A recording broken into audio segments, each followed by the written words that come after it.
Assalamualaikum teman-teman, balik lagi sama gue. Apa kabar kalian semua? Semoga kalian semua yang menonton video ini diberikan kesehatan, dilancarkan rezekinya, dan selalu dimudahkan urusan-urusannya, dan selalu diberikan perlindungan dari wabah yang sedang melanda dunia saat ini. Di video ini, kita bakal lanjutin cerita urban legend Caruban Nagari yang ditulis sama Restu Wiraatmaja yang berjudul Astana Kala. Kalau di part sebelumnya, di part 3, kita udah tahu nih bagaimana nasib keluarganya Pak Rodi, terutama nasib anaknya, yaitu Susi. Nah, karena kejadian itu, para Harja bilang kalau Astana Kala ini harus ditutup paksa. Tapi yang jadi pertanyaannya, apa bisa? Atau apakah ada jalan lain? Penasaran sama ceritanya? Tonton video ini terus. Sebelum kita masuk ke cerita, jangan lupa kalian like video ini, dan bagi yang belum subscribe, ayo subscribe sekarang ke channel ini supaya kalian gak ketinggalan cerita-cerita horor berpart-part selanjutnya. Jangan lupa follow juga Instagram gue ya. Udah, gak usah lama-lama lagi. Udah siap ya? Mode horor aktif.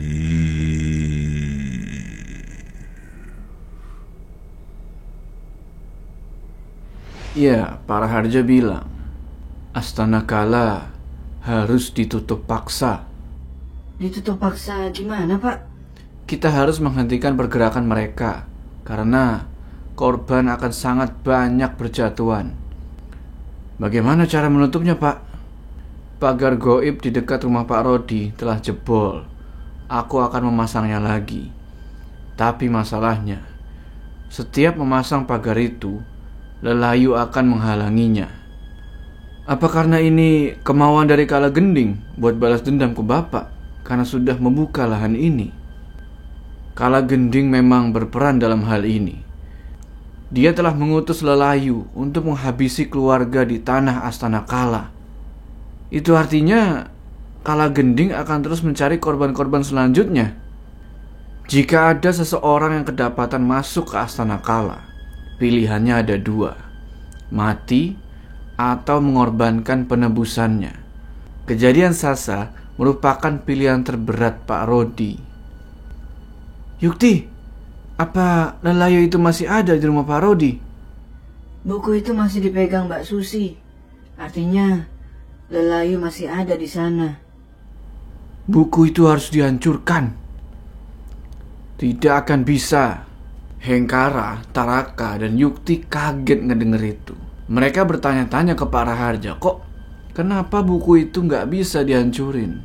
Para Harja bilang kalau buku itu bisa dibilang adalah sesuatu yang melekat ke Astana Kala. Kalau buku itu pengen dihancurin, para Harja mesti ngalahin Kala Gending lagi. Bukan berarti para Harja nggak mampu buat ngalahin Kala Gending lagi, tapi yang bakal jadi masalah adalah penghalangnya banyak banget. Taraka terus nanya, terus apa ada cara lain? Menuju ke Astana Kala itu adalah pilihan terakhir bagi keselamatan desa ini. Bagaimana dengan keadaannya Susi sekarang? Pasca kematian anaknya, keadaan Susi jadi makin memburuk. Dia kelihatan nyesel banget. Ngelihat itu, Sasa pun nyamperin kakaknya dan nanya, gimana caranya supaya kita terhindar dari gangguan Astana Kala? Apa yang kamu ketahui tentang Astana Kala? Sebelum ngejawab pertanyaan itu, kita akan kilas balik di malam di mana Sasa ngebuka ruangan terlarang itu. Sasa cerita, jadi malam itu Sasa nunggu orang tua sama kakaknya buat tidur. Baru setelah mereka tidurlah dia berani buat pergi ke pintu ruangan tersebut. Awalnya Sasa sempat ragu nih, tapi dia akhirnya ngeberanin diri buat ngebuka ruangan itu. Dia tahu di mana kunci ruangan itu disimpan, yaitu di bawah keset. Dia ambil kunci itu, terus dibukalah pintunya kan. Ceklek. Ket. Di dalam ruangan itu gelap gulita dan sunyi. Gak ada suara-suara kayak yang biasa dia dengar selama ini. Pelan-pelan Sasa mulai masuk ke dalam ruangan dan bilang, Halo? Ada orang di sana? Ketika dia ngomong kayak gitu, tiba-tiba suasana di ruangan itu berubah total. Sasa ngeliat berbagai macam sosok yang seliweran, seperti menuju ke suatu tempat, mungkin menuju ke Astana Kala. Karena ketakutan, Sasa balik badan. Dia berusaha buat jalan ke pintu, berusaha buat keluar dari ruangan itu. Tapi gak tahu kenapa badannya tiba-tiba berasa berat, kayak lagi gendong sesuatu. Kakinya mendadak jadi kaku, susah banget digerakin. Dari belakangnya, Sasa ngeliat ada 3 bayangan hitam nerobos badannya dan keluar dari ruangan itu. Sontak Sasa jatuh, tapi dia gak nyerah. Dia ngerangkak, berusaha buat gapai pintu dan keluar dari ruangan tersebut. Dan lagi-lagi, dari belakangnya dia, ada beberapa makhluk yang mulai merangkak, ngikutin Sasa. Di situ Sasa teriak sekencang-kencangnya, tapi gak ada satupun yang ngedenger dia. Dia terus merangkak berusaha buat nggapai pintu itu. Tinggal sedikit lagi nih, dan tiba-tiba pintu ketutup dan Sasa pun terjebak dalam ruangan itu. Nah, kita balik ke percakapannya Susi dan Sasa tadi. Ketika Sasa ditanya sama Susi tentang apa aja yang dia ketahui tentang Astana Kala, Sasa bilang kalau banyak manusia yang diperbudak sama jin-jin di sana. Cuman manusia-manusia itu bentuknya mengerikan. Ada yang berkepala kerbau, berbadan ular, bermulut buaya, kewan. Susi terus nanya, apa di sana ada seseorang yang dia kenal? Sasa bilang, gak ada yang bisa dia kenal, karena muka mereka itu bukan muka manusia lagi. Pas mereka berdua lagi ngobrol-ngobrol gitu, tiba-tiba Susi tahu kalau yang ngetok pintu itu adalah Wawan, suaminya. Kayaknya dia udah balik dari kuburan. Ketika pintu itu dibuka sama Sasa, ternyata bener, itu adalah Wawan. Ngelihat Sasa, Wawan jadi emosi. Secara tadi dia udah ngedenger penjelasannya Pak Rodi di kuburan, kalau anaknya itu ditumbalin ke Lelayu buat nyelamatin Sasa. Wawan terus ngusir Sasa tuh dari dalam kamar, dan Sasa pun pergi. Susi nyoba buat ngasih pengertian ke suaminya, tapi sia-sia. Sasa keluar dari kamar itu bisa dibilang dengan hati yang kacau. Dia gak nyangka kalau kakak iparnya jadi benar-benar ngebenci dia gara-gara kejadian itu. Dalam hati dia bilang, aku harus nemuin Yukti. Dia tahu tentang ini. Aku harus nemuin dia. Jalan dia tuh kan keluar rumah. Nah, di tengah perjalanan mau keluar rumah nih, dia ngeliat lagi ruangan terlarang itu. Dan dia bilang lagi dalam hati, kalau dia gak bisa ngancurin Astana Kala, biar aku saja yang hancurkan. Kita balik ke keluarganya Para Harja. Para Harja khawatir sama Dian dan ibunya yang terlibat sama manusia kewan dan bersifat kewan pula. Para Harja pun manggil Taraka dan bilang, Taraka, jika aku berangkat ke Astana Kala, kamu jaga Dian dan ibumu. Jangan sampai Lelayu itu mengambil mereka. Apa nggak sebaiknya Yukti saja yang menjaga, Pak? Aku dan Bapak akan pergi ke Astana Kala sama-sama. Kamu mau ikut ke sana? Kamu tahu kan? Di sana seluruh manusia kewan ditawan, dan itu adalah markas besarnya para jin. Kamu yakin? Insya Allah. Baik, malam ini kita berangkat ke Astana Kala. Semua gerbang akan terbuka ketika bulan purnama. Kita balik ke Wawan dan Susi. Emosi Wawan masih meluap-luap di situ. Dia bilang, kita harus pindah dari sini. Tapi bagaimana sama yang lainnya? Kamu tahu, kita lagi ada di gerbang Astana Kala. Secara nyata, emang gak kelihatan. Tapi secara gaib, tempat kita adalah tempat transit para jin kafir. Kamu tahu itu kan? Tempat ini benar-benar bahaya. Wawan langsung masukin barang-barangnya ke dalam koper dan dia berencana buat ngebawa Susi ke kota asalnya, yaitu kota J. Tapi Susi di situ nolak. Dia bilang kalau dia nggak mau pergi kemana-mana sebelum Astana Kala hancur atau adanya kesepakatan antara dua belah pihak, yaitu pihak Astana Kala dan pihak Desa Tirtajaya. Wawan bilang, kesepakatan apa? Tidak ada yang namanya kesepakatan dalam perhitungan jin. Yang ada, kamu harus ngorbanin sesuatu untuk mereka. Coba, apa contoh berhasilnya kesepakatan antara pihak jin dan manusia? Apa? Di situ Susi cuma bisa diem. Dia nggak bisa jawab. Dia terus meluk suaminya itu dan bilang, Gimana dengan Sasa? Kamu mau ninggalin Sasa? Tolong mas, pasti ada jalan yang lebih baik buat nyelesain ini semua. Pada akhirnya, Wawan pun luluh dan dia mau ngedengerin apa kata Susi.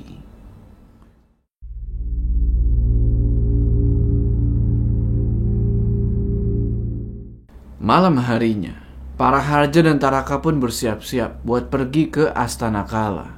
Sebelum pergi, beliau ngasih pesan ke Hengkara dan Yukti buat ngejagain Dihian dan ibunya. Namun, tiba-tiba datang seseorang yang gak diundang. Izinkan aku ikut, Pak. Sasa? Aku tahu Astana Kala. Apa yang kamu tahu? Sasa ngejelasin kalau Astana Kala itu adalah tempat para jin kafir bersemayam. Para manusia yang melanggar perjanjian dan ikatan terhadapnya akan disiksa dan dijadiin budak. Ngedengar penjelasannya Sasa, para Harja bilang, tidak asing lagi. Ruangan itu kau buka dengan sengaja kan? Maaf Pak, aku hanya penasaran. Para Harja lalu bilang kalau mereka gak bakal masuk ke Astana Kala lewat ruangan itu. Maksudnya ruangan terlarang itu. Tapi mereka bakal masuk lewat sebuah pohon besar yang ada di dekat sungai. Karena menurut para Harja, itu adalah gerbang yang sangat aman. Jadi gerbang Astana Kala itu ada banyak. Gak cuman ada di rumahnya Pak Rodi doang. Dan setiap gerbang itu bakal ada penjaganya. Mereka pun berangkat menuju ke pohon besar yang dimaksud. Tepat ketika bulan purnama lagi tinggi-tingginya.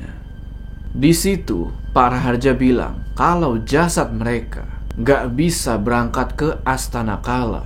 Cuman sukma mereka yang bisa diterima di sana. Para Harja juga ngasih tahu kalau jangan ngomong sepatah kata pun setelah memasuki Astana Kala. Penjaga di sana bisa dibilang galak-galak, kejam-kejam. Para Harja bilang, pejamkan mata kalian. Kita akan berangkat. Meremlah mereka semua tuh. Di saat yang bersamaan, angin berhembus kencang. Dan gak lama kemudian, dari kejauhan, kedengeran suara-suara. Suara-suara teriakan minta tolong. Kita sudah sampai. Ketika Taraka dan Sasa membuka mata, dek, mereka kaget bukan main. Pemandangan di sana itu benar-benar ngeri. Dari kejauhan, mereka ngeliat manusia-manusia berkepala binatang lagi ngangkat-ngangkat batu. Dan gak jauh dari situ, mereka ngeliat ada sebuah gerbang. Gerbang yang dijaga sama dua penjaga yang mukanya itu gak enak buat dilihat. Selama mereka jalan, Taraka sama Sasa ini ngedenger para Harja ngucapin sesuatu dalam bahasa yang benar-benar asing. Sesampainya mereka di gerbang, penjaga gerbang itu nanya, Selamat datang di Astana Kala. Mau apa kalian ke tempat ini? Aku ingin menemui Kala Gending. Kau yang pernah mengalahkan Kala Gending. Aku ingin ketemu dengan baik-baik. Antarkan aku ke sana. Jika tidak, akan aku hancurkan tempat ini dengan sekali sentuh. Ngedenger itu, Para penjaga tersebut ketakutan. Mereka pun setuju nganterin para Harja, Taraka dan Sasa menuju ke istananya Kalagending. Taraka dan Sasa udah ngeri banget ngelihat pemandangan di Astana Kala itu. Tapi para Harja tenang-tenang aja. Gak ada sedikit pun rasa takut kelihatan di mukanya. Mereka terus jalan ngikutin penjaga itu sampai mereka tiba di sebuah pintu masuk yang menuju ke istananya Kalagending. Para penjaga itu gak bisa nganterin mereka lebih jauh. Para Harja paham di situ. Dia, Taraka dan Sasa lanjutin jalan masuk menuju ke istananya Kalagending. Singkat cerita, mereka sampai nih di dalam dan aura di dalam situ lebih mengerikan daripada aura yang di luar. Desis ular itu kedengeran jelas banget di telinga. Para Harja bilang, "Keluar kau Kalagending." Gak pakai lama, Kalagending keluar dari tempat persembunyiannya. Bentuknya masih sama kayak dulu, kayak ular. Dan dari mulutnya keluar air liur yang berceceran di mana-mana. Kalagending bilang, Raharja, mau apa kau kesini? Kau mau mati? "Aku ingin membuat kesepakatan." Aku tahu kau kemari untuk menyelamatkan anakmu yang hampir kubunuh di sungai itu kan? "Kalau kau bunuh Dian, akan kuhancurkan Astana Kala." Kalagending gak takut sama sekali. Makhluk itu malah natap mukanya Taraka dan Sasa kayak yang mau makan mereka. Para Harja lalu ngeluarin sesuatu dari kantongnya. Sebuah kayu kecil. Tapi kayu kecil ini gak main-main. Kalau kayu kecil ini dilempar ke tanah, dia akan berubah jadi kelabang api. Atau nama lainnya itu kelabang geni. Pak Raharja bilang, "Masih ingat kau dengan kelabang geni ini? Aku bunuh kau sekarang." Membunuhku pun akan mustahil, Raharja. Lelayu itu telah menimbang kesalahan anak dan istrimu. "Aku cuma ingin kedamaian di antara bangsa manusia dan jin. Kisruh kemarin adalah kesalahan yang tidak terduga. Lelayu sampai turun tangan. Karena itu, aku mohon padamu, tutup semua gerbang Astana Kala dari desa Tirtajaya." Di situ Kalagending bilang, sebenarnya kalau manusia nggak ngelanggar aturan-aturan dan norma-norma, mereka nggak akan diganggu.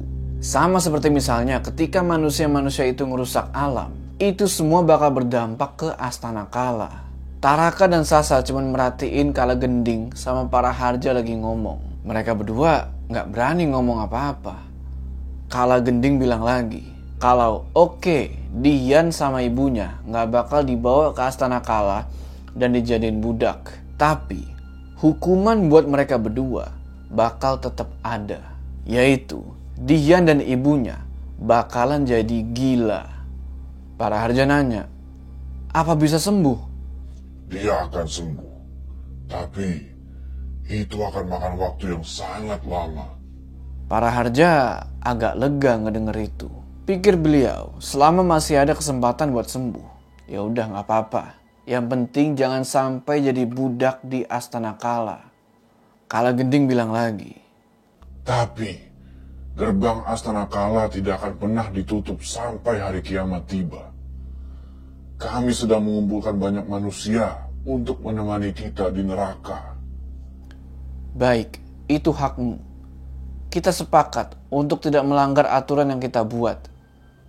Satu lagi, ingatkan kepada seluruh manusia untuk tidak menebang pepohonan tanpa izin, berkata kasar, berbuat tercela, melanggar aturan alam dan agama.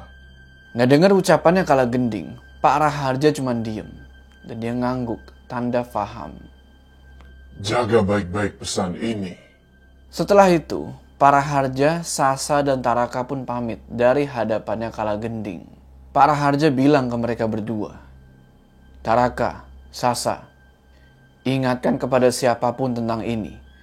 Manusia yang baik adalah manusia yang saling mengingatkan." Sasa dan Taraka pun mengiyakan. Sehabis itu, para Harja nyuruh mereka berdua buat merem. Dan seketika suasana itu berubah jadi tentram dan sejuk. Nggak pakai lama, pas para Harja nyuruh mereka buat ngebuka mata lagi, mereka udah sampai di rumah. Para Harja langsung jatuh terduduk ke tanah. Perjalanan ke Astana Kala itu udah banyak nguras energinya dia. Para Harja pun nyuruh Sasa buat pulang ke rumahnya dan bilang ke kakaknya supaya jangan pergi dari rumah itu. Lalu tentang buku catatan kematian itu, para Harja nyuruh Sasa buat buang buku itu di sungai. Setelah itu Pak Raharja bilang ke Taraka, "Nak, kamu harus menerima kekurangan dari ibu dan Dihyan.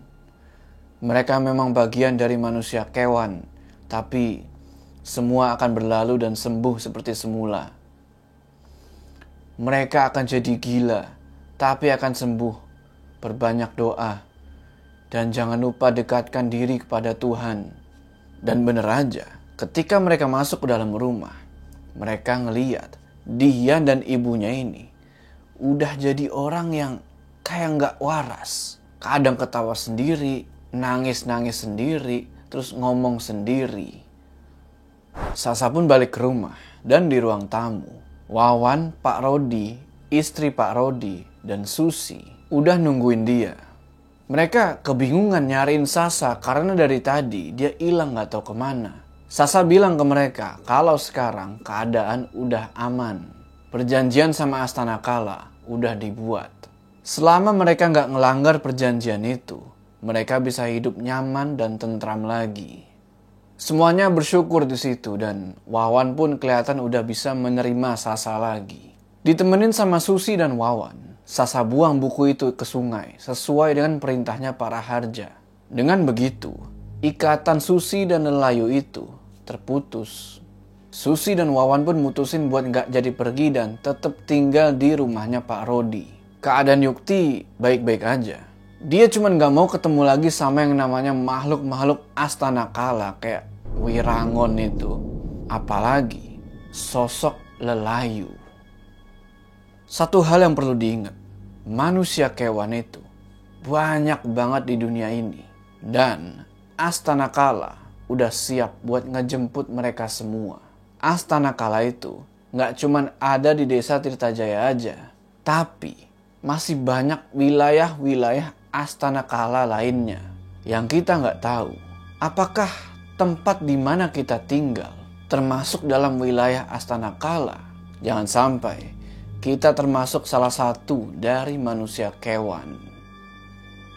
Oke teman-teman, dengan begitu cerita Astana Kala berakhir. Gimana menurut kalian? Tulis pendapat kalian di kolom komentar ya. Sebelum kita berpisah, gue mau ngucapin terima kasih sama Restu Wiratmaja yang udah ngasih gue kesempatan buat ngebawain cerita yang super keren ini dan banyak pelajarannya. Jangan lupa ya, kalian kunjungi Twitternya dia, soalnya banyak banget cerita-cerita keren dan pastinya bakal bikin kalian merinding. Link di deskripsi. Jangan lupa like video ini dan bagi yang belum subscribe, ayo subscribe sekarang ke channel ini supaya kalian gak ketinggalan cerita-cerita horor berpart-part kayak gini selanjutnya. Gua Jo, sampai ketemu di cerita selanjutnya.